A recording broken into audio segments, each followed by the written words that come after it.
Amen.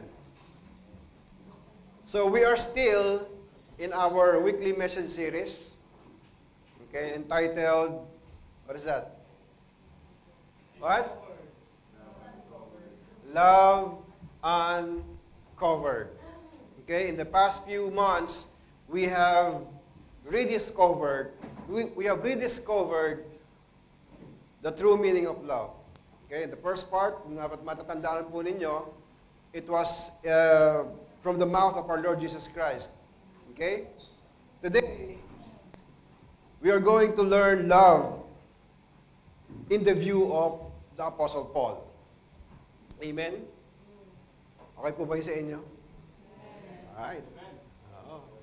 So hopefully, by this time, nakailang series na tayo, no? Nakailang topic na tayo about love uncovered. Hopefully, and I hope and I pray, na marami na tayong natutunan. Amen po ba? Na mas lumalim na yung ating love and the understanding of love. Amen? Look at your seatmate. Okay, and then ask the question. How loving are you right now? Huwag na sagutin. Okay. And today we are going to continue. Ito po ang second to the last topic ng Love Uncovered. Okay? Alright. So, anybody knows who this guy is? Dyan na yung pangalan eh. Diba? Si Mahatma Gandhi. Okay? Or, ang kanyang full name is Mohandas Karamchand Gandhi. Right? Born in October 2, 1869. Okay? He was an Indian lawyer, anti-colonial nationalist, a political ethicist who employed non-violent resistance to lead a successful campaign for India's independence from British rule and to later inspire movement for civil rights and freedom across the world. Okay? Mahatma Gandhi died in January 30, 1948. He was assassinated. Just by doing the good thing. Right? Who's doing here a very good thing? Sino sa inyo gumagawa ng mabuti? Ang gumagawa ng tama? Ha?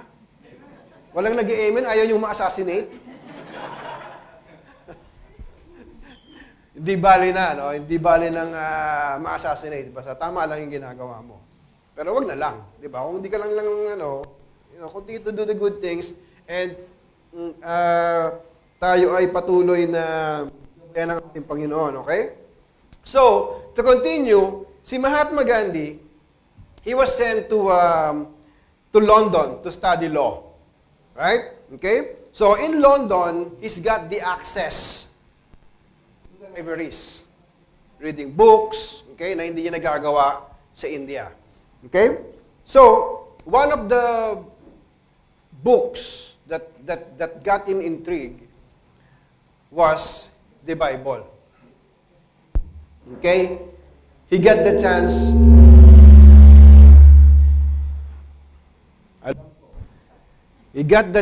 to read the Bible. Okay? So, nakita niya, natutunan niya how the first century and the second century Christians were. Ano yung ginagawa nila? How they do things? How are they really famous? You know? So, after that, he worked in South Africa and visited a church, okay, where he experienced rejection. Imagine that. He experienced rejection just because of his skin color. Right? Itong mga unloving Christians na ito, he was rejected just for his skin color. And years later, as an influential figure in India, Okay? He was asked, what must be done to evangelize the Indians? Okay, and he answered like this. He says, I like your Christ, I do not like your Christians. Your Christians are so unlike your Christ. Sakit, di ba? If people, pagka nalaman ng tao na you are a Christian, and yet they can't see that in you, ang sakit sabihin na you're unlike your Christ.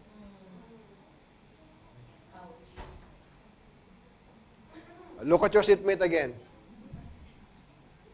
Do you see Christ in them? Amen. Amen. Yan ang tamang sagot. Amen. Okay. Now, don't get me wrong. Okay, there are also many good Christians. Okay? But there are also Christians who are unlike Christ. Who are un-Christ-like. Okay? Amen po ba? Do you believe that? And hopefully, I hope and I pray, na wala dito nun. Okay? We should be proud to say, I am like Christ. Okay? And it is okay to boast in the name of the Lord Jesus Christ. Amen po ba? Okay. So, again, as I have said, we are going to continue to cover what God says about love through the Apostle Paul. Amen? Malinaw po ba? Okay. So, there is this famous guy, Aristides. He is a Greek scholar. Okay? He wrote to the Roman emperor about Christians, and he testified about their great love for other people. Okay? And he described the Christians, okay, as moral and upright. Wow. Okay? He describes Christians as very loving to their neighbors and extends their comfort even to those who endure them. And ang kanyang tema, they are eager to do good to their enemies. Okay? So Aristides gave the character of a Christian like this. They are eager to do good to their enemies. Amen? Malinaw po ba? Amen. So, there are a lot of things that can be, people may say that Christians do not live like Christians. Okay? Why?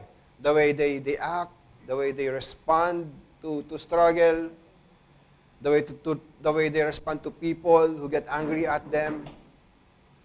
Hindi po ba? Minsan magugulat ka na lang eh. Di ba? And you raise the question, Christian ba yan? Is he or is she a Christian? Amen? So,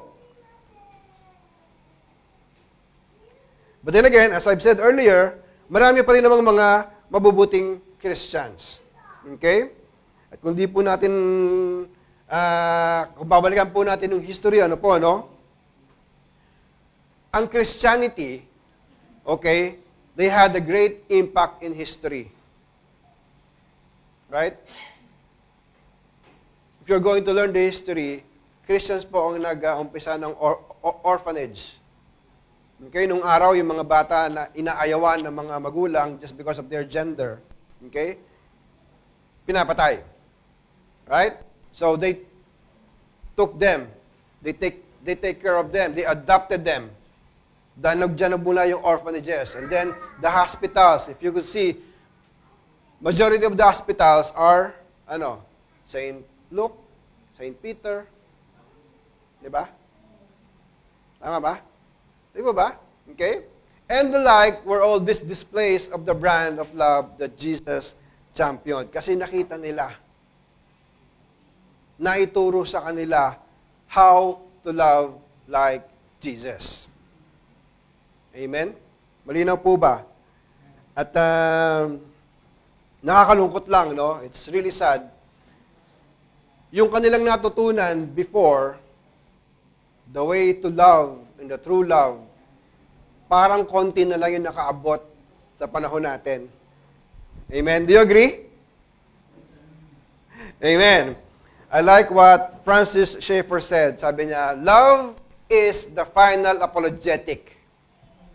It is a defense for which there is no defense. What is apologetics? Apologetics means, it comes from the Greek word apologia. Okay? Hindi po yan inang. Okay? Which means, apologia, which means a verbal defense. Okay? So, Christian apologetics, then, is the science of a defense of the Christian faith. Okay? You are defending the Christian faith. Okay? Apologetics is the work of convincing people to change their views. At ang ganda ng sinabi ni Christian Schaeffer. Ano sabi niya? Ano nangyari sa ating, no? Christian Schaeffer says, love is the final apologetic. Ito na. Wala ka nang pwedeng sabihin pa. Right? It is the defense for which there is no defense. Ito na yung ultimatum.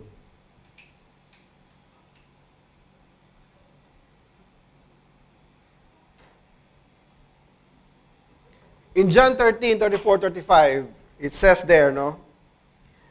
Jesus commanded his followers to love one another as he loved them. Amen?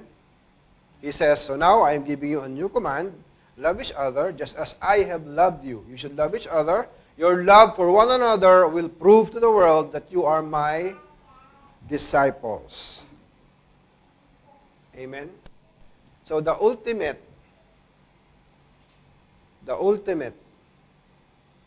maturity of a Christian is to be a loving Christian. Amen? Malinaw po ba?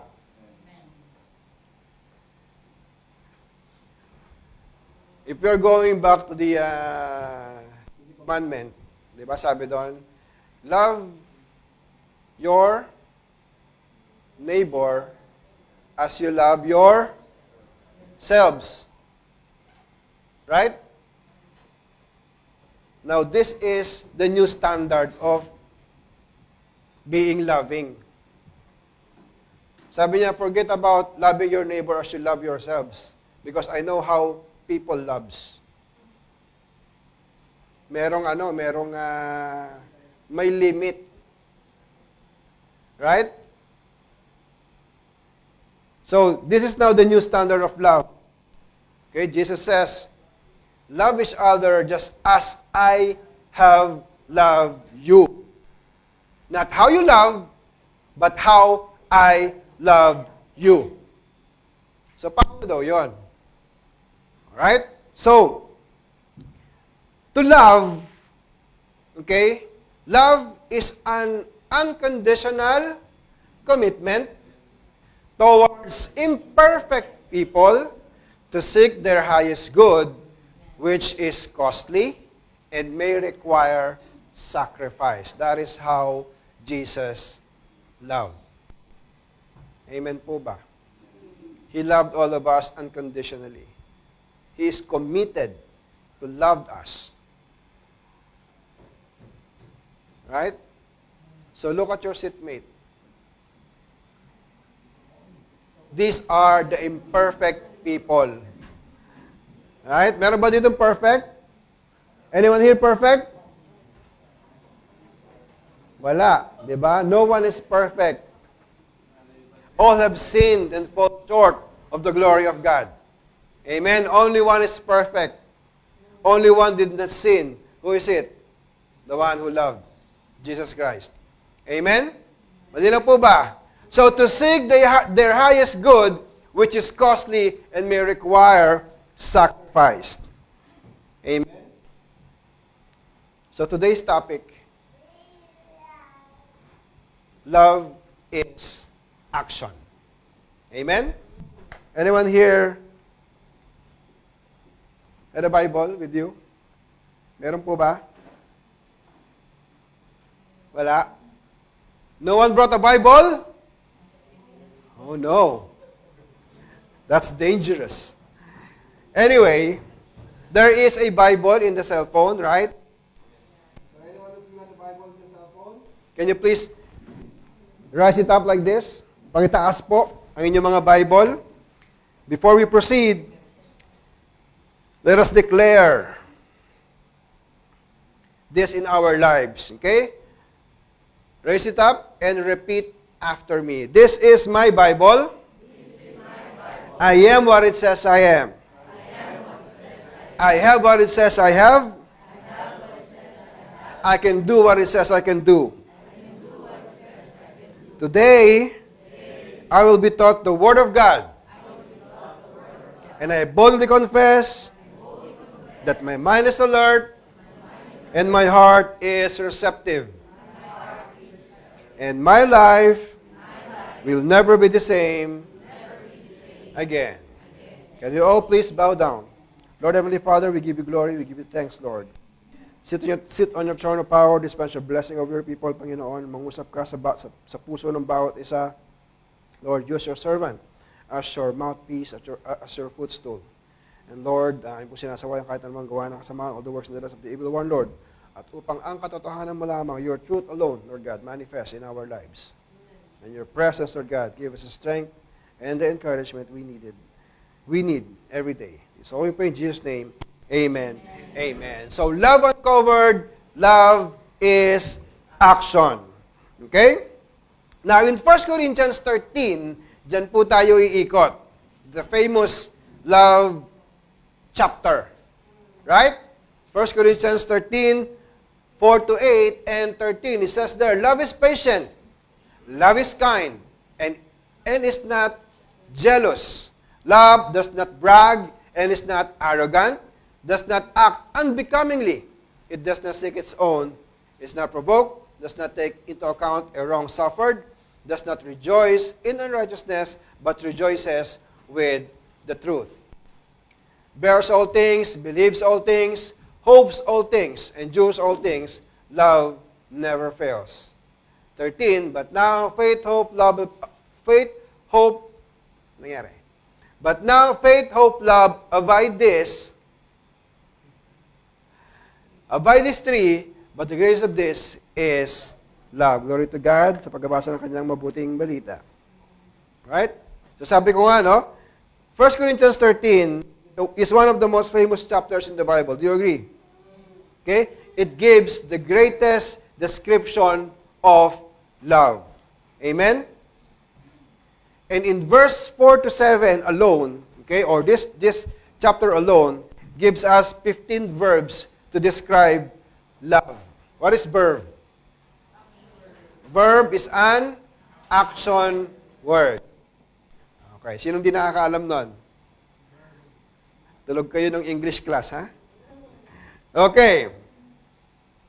Now, going back to the commandments. Ilang commandments meron? How many commandments are there given by God? 12? Okay. So there are 10 commandments given by God that was written on the stone tablet. Right? Okay? But then again, the Jewish people follow 613 commandments. Okay? There are 365 thou shall not, or meaning to say, don't do this, don't do that. Okay? And the remaining are thou shall. Yung mga do's. Kailangan mong gawin. Okay? So, there was a story that I've heard. No? Sabi ng isang pastor, he's got this friend from Israel. Ano po, no?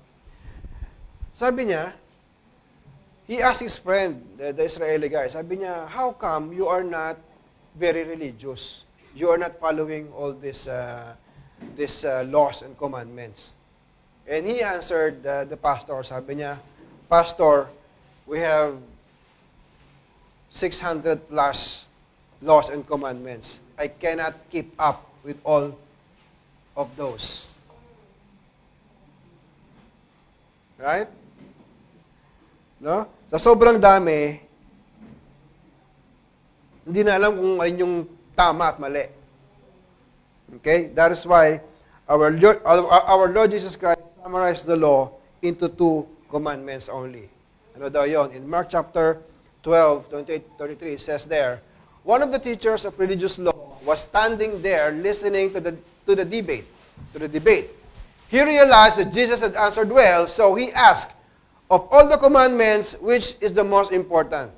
Jesus replied, the most important commandment is this, listen, O Israel, the Lord our God is the one and only Lord.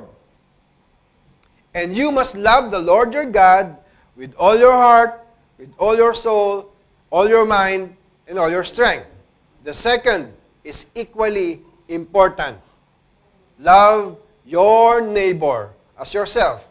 No other commandment is greater than this. Amen? The first one, Jesus said, eto lang dalawa na to ang tandaan ninyo. You love the Lord your God with all your heart, with all your soul, with all your mind, and with all your strength. Amen? Because He knows, when you do the number 1, papasok na yung number 2. And the rest of the commandments. Amen? Sabi niya, here's the second one. The second one is like that. Sabi niya, kagaya rin ng una. But then again, this love, it is towards your neighbor. Amen? Masunod mo yung dalawa na yan, you're good to go. Do you agree? Do you agree with that? Okay. So sabi ko nga kanina, no? A truly mature Christian is the one who is really, really loving. Yung nauunawaan niya ang ibig sabihin ng how to love your neighbor. Amen? And don't get me wrong, okay? Huwag din po kayo magpapadaya. Maraming mga katuroan na nagsasabi na pwede ka na maging mature Christian, okay? Ito yung mga myths. Okay? Yung mga, anong Tagalog ng myths?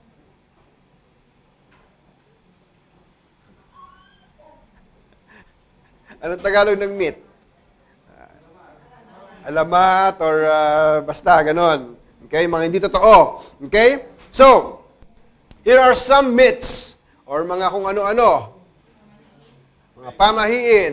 Hindi pamahiin. Okay? These are the myths some people use to define spiritual maturity. Okay? Unang-una, knowledge. When you are knowledgeable about the Bible, you are mature. Well, that's wrong. Amen? Amen po ba? Amen. It doesn't matter how many times you read the Bible.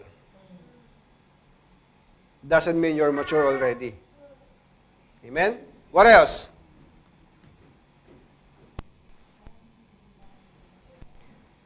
Next is zeal. Right? Romans 10:2. Ano yung zeal? Yung zealousness, yung init. Okay? Ano? Yung sobrang ang dami mong ginagawa for the church. Right? Well, sorry to say, that doesn't mean you are a matured Christian. Amen? What else? Activities.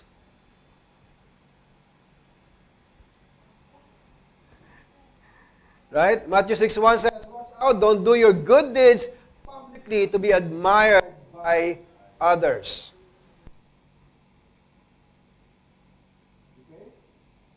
Sipag mo sa church, right? Gawa ka ng gawa dito, gawa ka ng gawa doon. You do things, you do that. You do everything in the church. Okay? I hate to break it up to you mga kapatid. That doesn't mean you are a mature Christian. Right? Next. What else? Success. Okay? It doesn't mean you are a mature Christian if you are successful.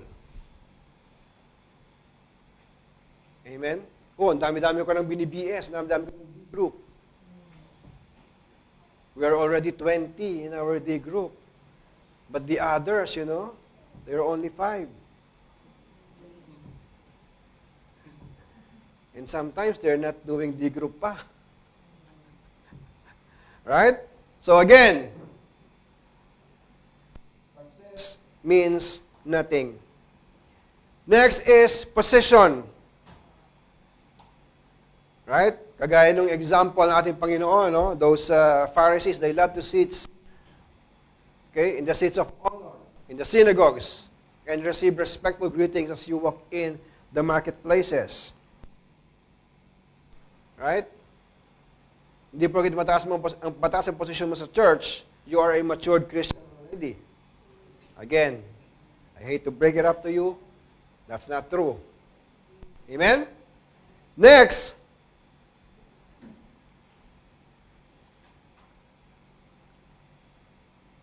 paki-next po. Paki-next na lang, kuya. Ayaw nang gumana. Next is spiritual gifts.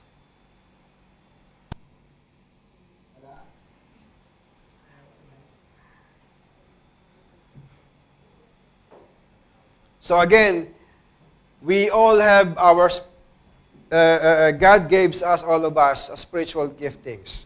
Okay? But again, it doesn't mean, if you have that gift, it doesn't mean you are a matured Christian already. Because sometimes you will see people, they have the gift, but they're not using it. They have the gift, but they are very proud. Amen? You know po ba? And then lastly is sacrifice. 1 Corinthians 3, if I gave everything I have to the poor and even sacrifice my body, sabi dyan, no? Again, kahit na anong ibigay mo, that doesn't mean you're a matured Christian. How many of you knows a government official na nagpagawa ng tulay? Ano makikita nyo sa tulay? Pangalan nino? Hindi pangalan nyo. Di ba? Pangalan nino? Pangalan ni congressman. But if you ask, whose budget? Whose money did you spend that? Kanino? Pera ng taong bayan. Right? And I heard this testimony before.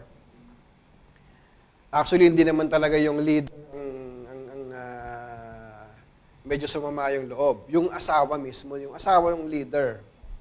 Kaya sabi niya, ba't ganun? No, ang tagal na natin dito, ang tagal mo na dyan.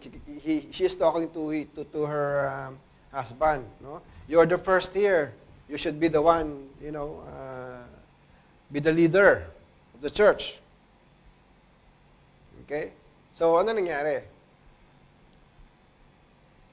They're thinking of themselves only. Hindi ba? Hindi porket, again, hindi porket matagal ka na sa church, you are giving all your best to the church, no? You're sacrificing your time, a mature Christian ka na. That's not it. Amen? Are you clear? Again, ulitin po natin. Right?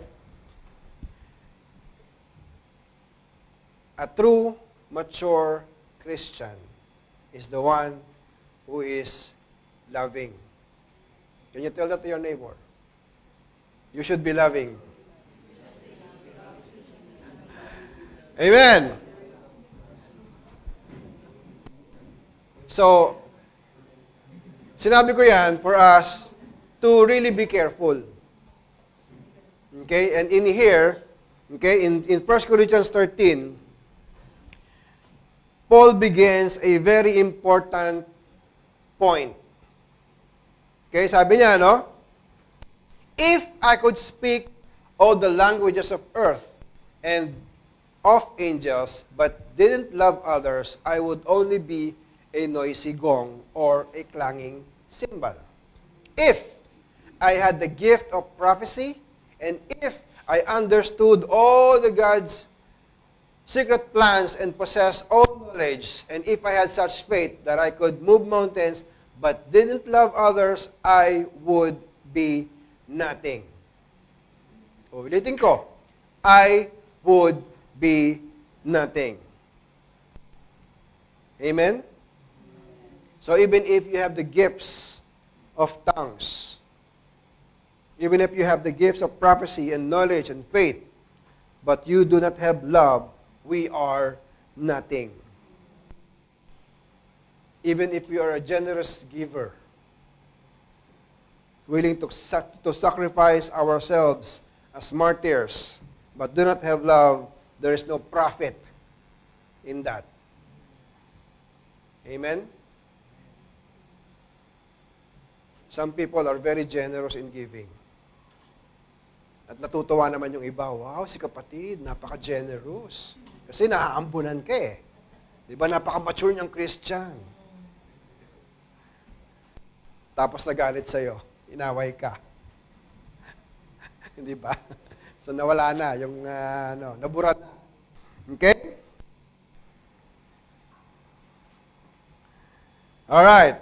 Now, when you think of Christ, the greatest person and lover of all times, He exhibited a different level of love. Okay? And again, sabi ko nga kanina, we must all grow into Christ's likeness and the love He had shown. He is the very best example, okay, on showing how to really love others. Okay? David Jeremiah says, sabi niya, love is, di ba pala? Ayan. So, love is worthless unless it's expressed in deeds and behavior. Parang faith, di po ba? Faith is worthless if you not act on it. Amen? Malinaw po ba? Okay? So again, love is worthless unless it is expressed in deeds and behavior. Hindi, it's not enough na magagaling lang yan sa bibig natin. Okay? It should be shown. Kaya nga, love is action, di po ba? Di ba? No? Kailangan nakikita, na ipapakita. Right? Okay. So, 3 points. Napag-usapan po natin what love is not, and what love should always do. Right? So, what love is? Ano ba ang pag-ibig? Okay? Love is, number 1,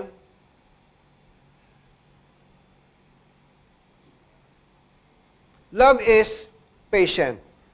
Okay, basahin na po natin. No? Love is patient, love is kind, and it is not jealous. Love does not brag, and is not arrogant. Okay? So, patient. In the Greek word, makrotumeo. It means, makro means long, the tumeo means suffering. So, patience means long suffering. Right? May iba kasi mapagpasensya, in 5 minutes, 10 minutes, an hour, ganun lang yung pasensya nila. Pero ang sinasabi dito, kailangan walang limit yung patience mo. No? Long suffering. It's like in the marriage. Right? Yan dapat ang kailangan sa marriage. Long suffering, makrotumeo. Amen? So, people long to love and be loved. But the hurdle is our very own imperfections. Right? God's amazing love is that He chose to love us even with our imperfections. Amen? Kaya nga, we must be patient with others. Okay? If we want to love. You have to really work on your patience. Right? And when we say patient, it is long suffering. Nagtitiis, nagtatyaga. Amen? And then it says there, kind. Kind from the Greek word chrestumai, okay? Or it means full of kindness and grace. So Christians were once called chrestinai, right? A combined word describing one who is full of kindness and grace, right? In Romans 2:4, meron ba tayo niyan? Romans 2:4, yan. So don't you see how wonderfully kind, tolerant, and patient God is with you? Does this mean nothing to you? Can't you see that His kindness is intended to turn you from your sins? So God's goodness leads us to repentance. This is the kind of kindness that is the Bible wants us to learn. Okay? So the question is, are we patient and kind to others? Look at your seatmate again, please. Are you patient and kind to that person? Okay? Sino dito mga mag-aasawa? Couples. Married couples. Right? Are you patient and kind to your spouses? Even in the challenging situations? Even with interacting with frustrating people? Are you still kind? Are you still patient? You know, it's not easy, you know. It's not easy. Hindi po madali. As I've said earlier, if you have patience, maybe you only have like up till 5 hours of your patience. And after that, no more. Right? So this kind of patient doesn't, have boundaries. It's going. Kaya nga marami mag-aasawa rito, umaabot ng 50. Diba? That is why there is forever in marriage. If you learn makrotomeo, long suffering. Amen? So, now, let's just talk about the other reminder that Paul wants us to remember. What love is not. Ano raw yung hindi? Okay? So, let's read again. 1 Corinthians 13:4. Love is not jealous. Love does not brag and is not arrogant. Amen? So first, yung word na jealous, from the Greek word zelo. Okay? Now again, this is different from jealousy that protects. There is a bad jealous and there is a good jealousy. Okay? Yung good jealousy, yan yung this is how we describe God. And God says, no, I am a jealous God. When He says that, ibig sabihin nun, hindi yun negative. It's a positive thing. Okay? No? Sabi niya, no, I am a jealous God, meaning a protective ownership. Siya lang ang may karapatan. God is the only one who can says, I am a jealous God. It means, why? Because we are His creation. Amen po ba? And He is very protective of us. Sinabi niya yan kasi, He says, I am a jealous God. When He learned, nung nakita niya yung mga tao, they were worshiping idols. Diba? It's not fair. Tama po ba? We are created by God and then we are worshiping something else. Right? Okay? Now, yung bang, that kind of jealousy, yung hindi ka naiinggit sa kapwa mo. Hindi po ba? No. So, when others are blessed, anong dapat mong gawin?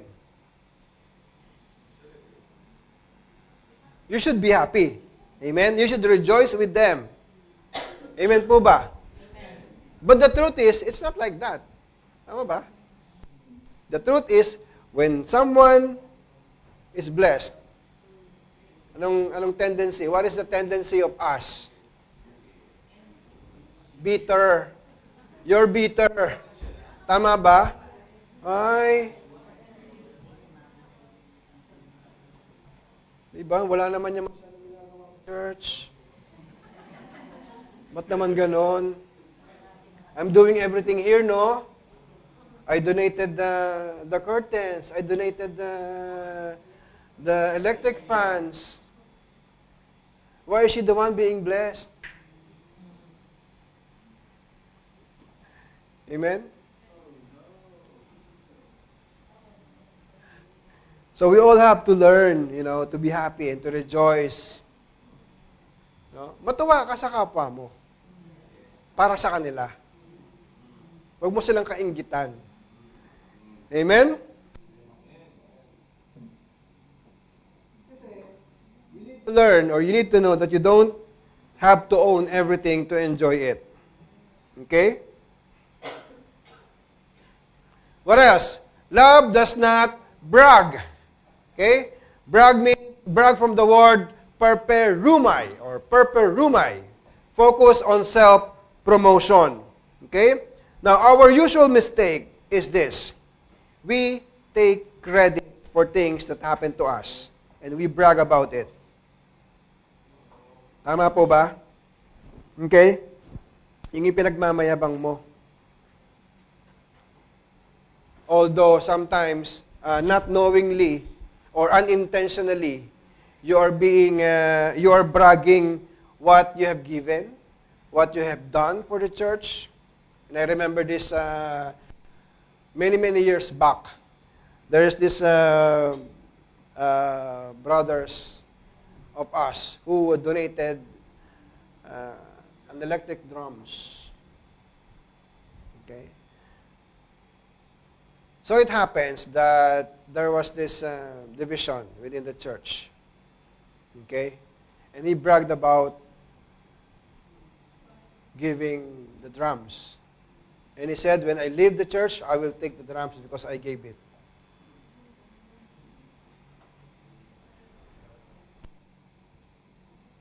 Amen? So again, love does not brag. Okay? Love is not arrogant. From the Greek word phusio, puffed up or prideful. Okay? Arrogance is something we must all avoid. Okay? Hindi ka dapat arrogante. Okay? Ganun din yan Parang mayabang din yan di ba? Okay? Kaya nga, Deuteronomy 8:14-18 reminds us, Remember the Lord your God, He is the one who gives you power to be successful in order to fulfill the covenant He confirmed to your ancestors with an oath. Okay? It reminds us again that God is the one who gives us what we have. The power we have, the ability we have to make wealth. So we charge everything to God. Mahalagang malaman mo yan. For you not to be arrogant, for you not to be, not to brag. Okay? Next, what else? 1 Corinthians 13:5, it says there, love does not act unbecomingly, it does not seek its own, is not provoked, does not take into account a wrong suffered. Okay? What does not acting unbecomingly means? Sa Tagalog, it's bastos. Right? Or disrespectful. Amen? So we should not be rude and act in a way that doesn't reflect Jesus. Amen po ba? Hindi bagay sa Christian, hindi bagay sa mga Kristiyano ang rude, ang bastos. Amen? Malinaw po ba? Amen. What else? It does not seek its own. Okay, from the Greek word zeteo. Or demanding. No, insisting selfishness. Okay?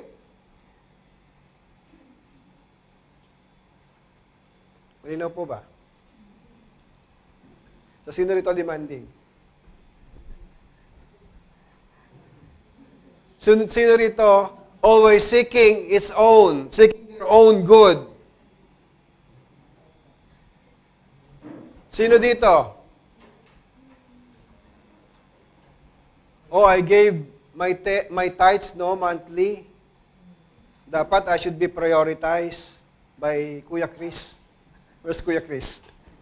I should be prioritized by Kuya Chris, no? For the transport. Dapat my own time. Ganun ba? No? Amen? So it's comical, but it's true. It happens. Right? Some Christians are really demanding. When you are demanding, hindi ka loving. Amen? Why? Because you're just seeking your own. Amen? Next. Love is not provoked. From the Greek word paraksuno, or to stir up. Right? Or quickly irritated. Mag-asawa, married couples. Sino rito ang madalas na naiirita sa inyong mga asawa?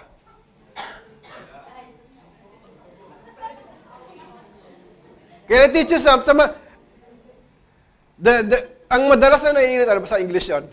Ang madalas na naiirita sa mag-asawa, sino? Babae.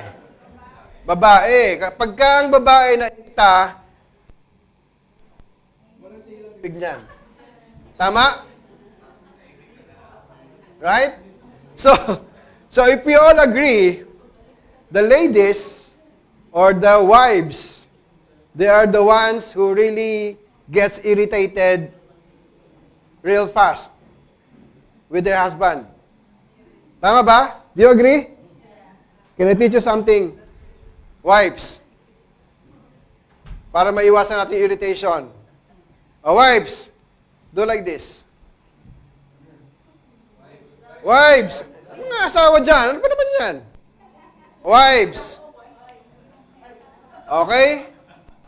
Pagka nairita kayo sa mga asawa nyo, dahil sa sobrang kulit, ang tendency, you will ratatatat, ratatatat. Your mouth will be like a machine gun, never stopping, right? So can I teach you something? This is what you do, ladies. If you are irritated to your husbands, do like this, do like that. You zip it. Amen? All right. So, let us withhold our words first and avoid being reactive. Yun ang importance niyan. Okay? Before you react,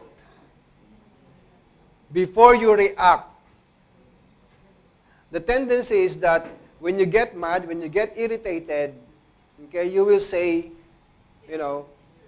what you wanted to say.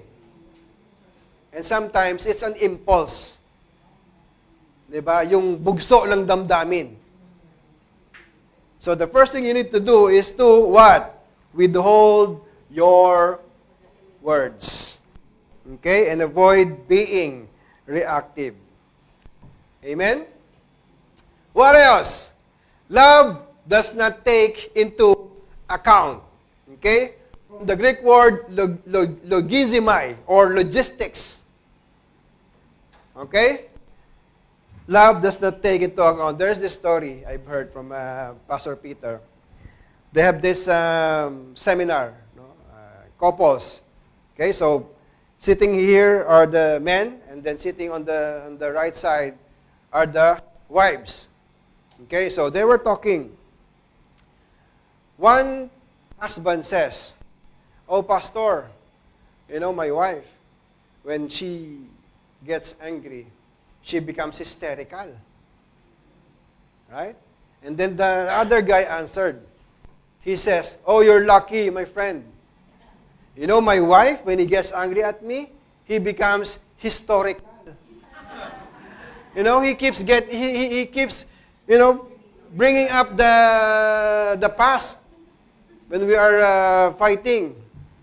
And then the other guy at the back answered, "Oh, my friends, you're very lucky. Your wife is hysterical. Yours is historical. My wife is archaeological. She keeps digging and digging our past and my mistakes." You see? Love does not take into account a wrong suffered. Not counting mistakes and not keeping records of wrong. It's like accounting. Para sila mga accountant. Anong date? Anong petsa? Right? No, kidding aside. I'm not saying all of the women's or all of the wives are like that. Right? Pero meron. Karamihan. Right? Again, no? Not counting mistakes, not keeping records of wrong, instead keeping good relationships. Amen? Why not look at the good stuff? Why not remember the good things? Amen? Instead of, bringing the bad ones. Amen? Malinaw po ba? Amen. Let us all remember that God is after our own character and allows challenges to make us a better Christians. Malinaw po ba? Okay? Time will come that God will vindicate us. No? Papawalang sala po tayo from all these challenges someday, but let us not allow all these challenges to destroy our testimonies. Amen? Kasi your testimony are the best. No? Are the best testimony para sa ibang tao. But it must be the better one. It must be the good one. Amen? At lahat po niya, and all of those, okay, these are possible by the power of the Holy Spirit. Okay? When we all have the fruit of the Spirit. Amen? So, naroon yung mga fruit of the Spirit. Fruit of the Spirit is love, joy, peace, patience, kindness, goodness, faithfulness, gentleness, self-control. And against such things, there is no law. So, this verse means one fruit. Napansin nyo ba? When you learn English, when there are different adjective ba yan? Or noun? Diba? Pagka nagsunod-sunod yan, hindi mo dapat ginagamit yung is. Dapat are. Tama? Kasi plural na yung mga kasunod. Pero pansinin po ninyo, look at that. It says the fruit of the Spirit is. It means singular. But then again, it gives us love, joy, peace, patience, kindness. It seems wrong. It should have been are. Right? Because it's plural. Marami na. No. This is correct. Because, this verse means only one fruit. Okay? It is love. And in love, a combination of all these good virtues. When you love, you will always have the joy. When you love, you will always have the peace, and you will always have, yung lagi mong habol yung kapayapaan. When you love, you have patience. Not just patience, but makrotomeo. Long suffering. When you love, you have kindness. That's automatic. When you love, you have goodness. That's automatic. When you love, you have faithfulness. When you love, you are gentle. Amen? Hindi yung basta-basta na lang nagre-react. Okay?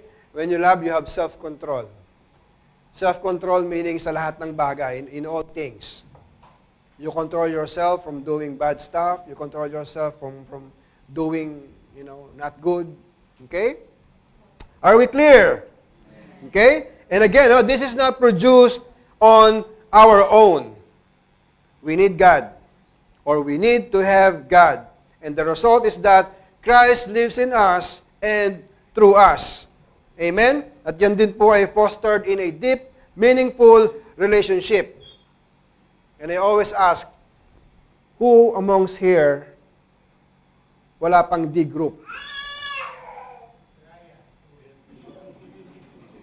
Who among here doesn't have a D group yet?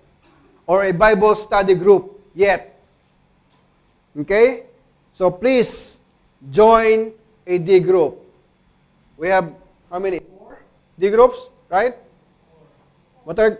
Matarkadim, Najma, New Salatan, we have online.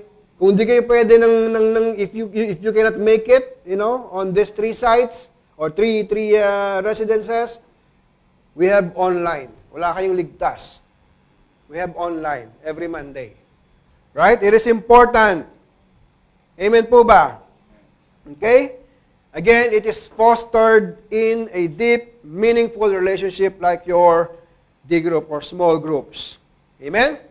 So, to continue,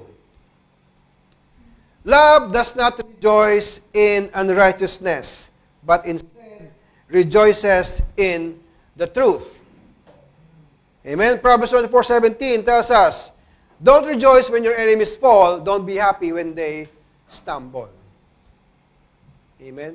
One of the example given by Pastor Peter Tanchi of CCF, sabi niya, there is this, sabi niya, do not post anything in social media about other Christian group. Sometimes kasi, we see Christian group, they're making mistake. Right? So sabi niya, he says, do not post negative things about your fellow Christian. It is not our business. Amen? And the question is, anong makukuha natin on posting that? What can we achieve in posting all those bad stuff about other Christians? You think people will think, oh, this is a very good person. I like her.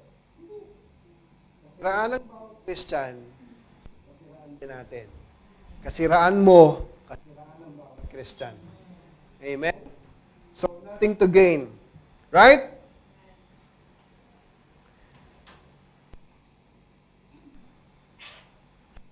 Right? Next. Love covers multitude of sins. In 1 Peter 4:8, it says here, most important of all, continue to show deep love for each other, for love covers a multitude of sins. Right? So, there is forgiveness and grace, but we must stick to what is right in the sight of God. Amen? Malinaw po ba? Love does not rejoice in unrighteousness. Pag mali, mali. Amen po ba? But we all need to rejoice with the truth. Amen? We all must stick to what is right sa mata ng Diyos, hindi sa mata ng tao.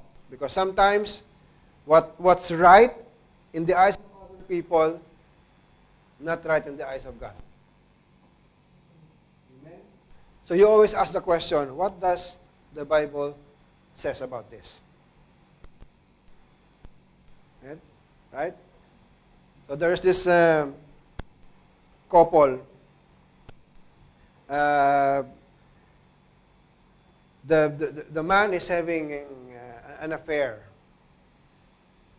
Okay?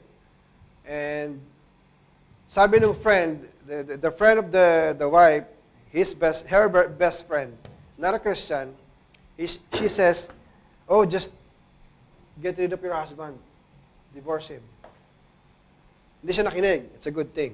So she talked to some pastors.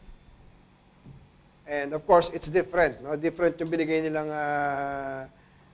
nilang advice. And the pastor's wife said, are you a Christian? She said, yes, I am. Then, be patient to your husband.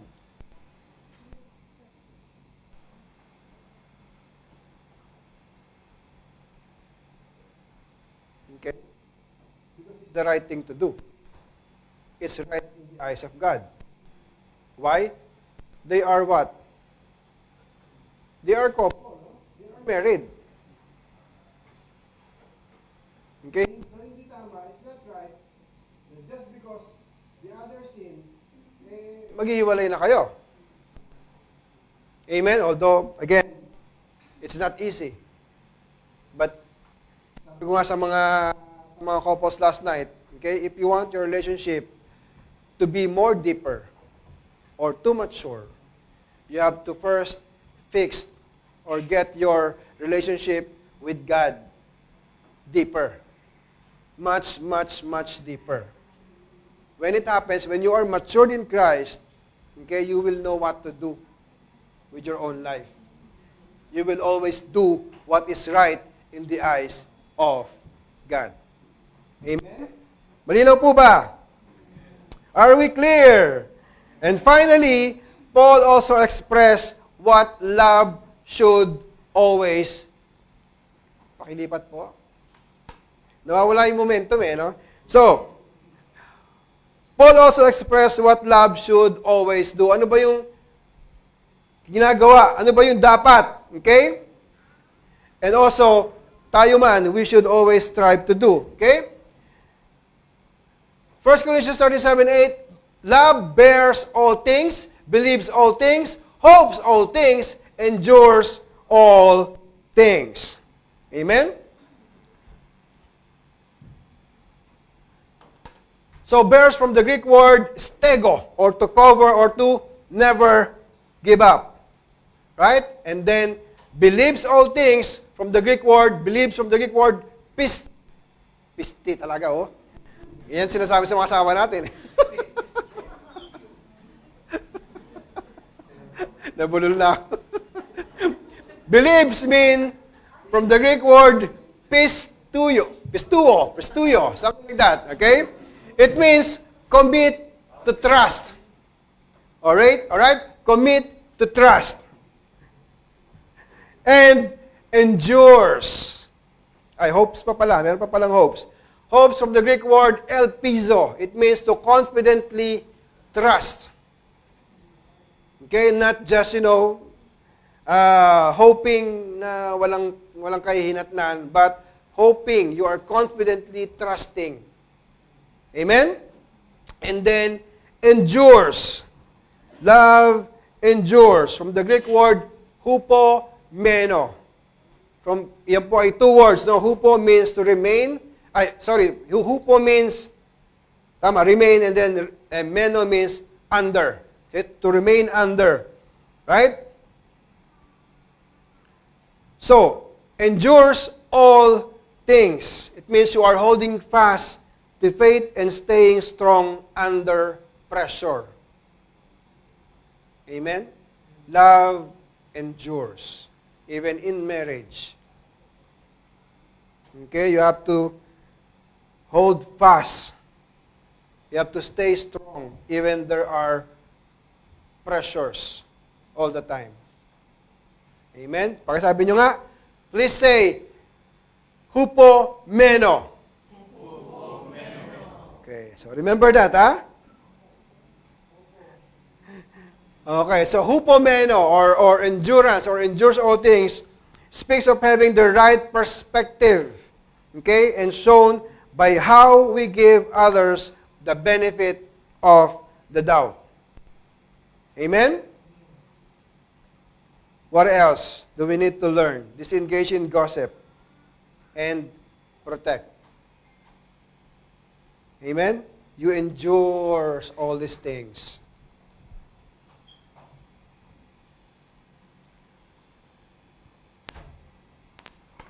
Amen?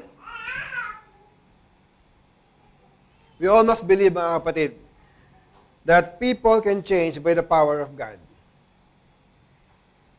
Amen?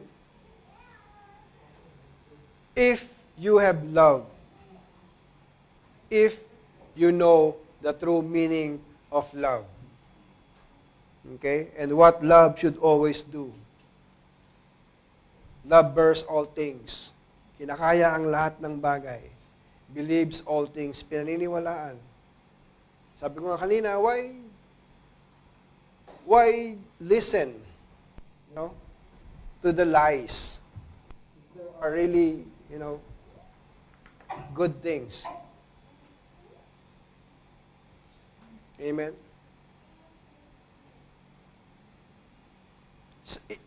In our church, we all know that there are people here na hindi pa masyadong malalim, that still shallow in their faith. Okay? You have to believe in them. Of course, they will still do wrong things. They will still sin. They will still get mad. Sometimes they will gossip. Huwag niyong sabihin na wala na yung pag-asa. No. There is always hope. You have to believe what God can do. Maybe you cannot do anything. Ikaw yun eh. But God can do miracles. Amen? Amen? All right. So again, you must believe people can change by the power of God. In Philippians 1:6, it says there, that He, meaning God, who began a good work in us, will be faithful to complete it. Amen? Naniniwala ba kayo dyan? Ay ko nga sinasabi, if you are alive, there's still hope. Amen? And if you're still alive, God is still not done with you. Amen? And then lastly, 1 Corinthians 13:8, true love never fails. Amen? God never fails. So we follow what Jesus commanded. Amen? You do unto others what we want to be done to us. That's the golden rule. Amen? You show your love by doing to others what we want to be done unto us. Malinaw po ba? Amen? Alright, so loving, it's about living a life that reflects the brand of love that Christ taught us, putting them into action. When Jesus says, you love one another, by this, the world will know that you are my disciple. This is not just merely, say to your neighbor, you are loving. No.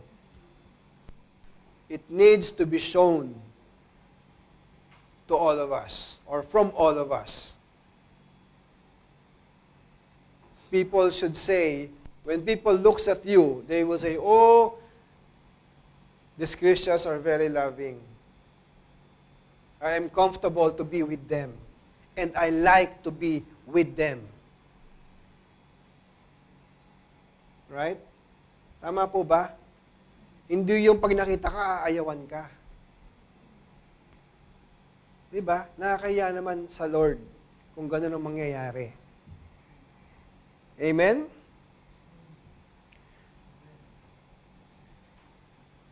So, love, ano daw? Ito na ba?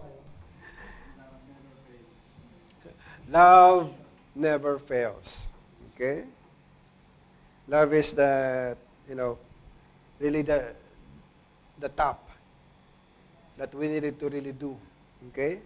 Because love, it always has, it always is, and it always will be. In 1 Corinthians 13, I think it was 13, okay? Nung binasa natin kanina, no? Now there is, ano raw? Love, faith, and hope. But the greatest of this is, tandaan po natin, this is your training ground here on earth. Your life right now, your lives right now. This is your training. Right? Ngayon pa lang dapat nakikita na sa atin yung love, yung pagiging loving natin. Right? You can show your faith in here. Yes, that's good. You can show you're hopeful for the coming, eternity. Yes, that's good. But when we all gather in eternity, the Bible says, love will only remain. Pag nandun ka na, hindi mo alam ang love. Ano na? Right? Amen? Because in eternity, the one you're hoping for, or the eternity you are hoping for, you are already there. The one that you are hoping for to be with, he's already there. Right? Your faith right now, you don't need that there. Because everything that you are, giving your faith, it's all there. And the Bible says, love will only remain. In eternity, there is only love. Amen? Here right now, if you love others, to care for others, this is the closest heaven na pwede mong ipadama sa kanila. Amen po ba? Malinaw po ba? Amen. Can you all please bow down? Lord Heavenly Father, we give you glory, we give you thanks, Lord Jesus Christ. Thank you, Lord, for reminding us once again with your words. But love is an action that we must strive, Lord, to do good to people, to love them, Lord God, to show them, Lord, how you truly love. And Lord, we continue, Father, to ask for your Holy Spirit to guide us and to lead us, Lord, on how to really be intentional, Lord God, with our brethren and with the people around us. Lord, we thank you. We give you glory. We give you glory. This is all we pray in Jesus' name. Amen and amen.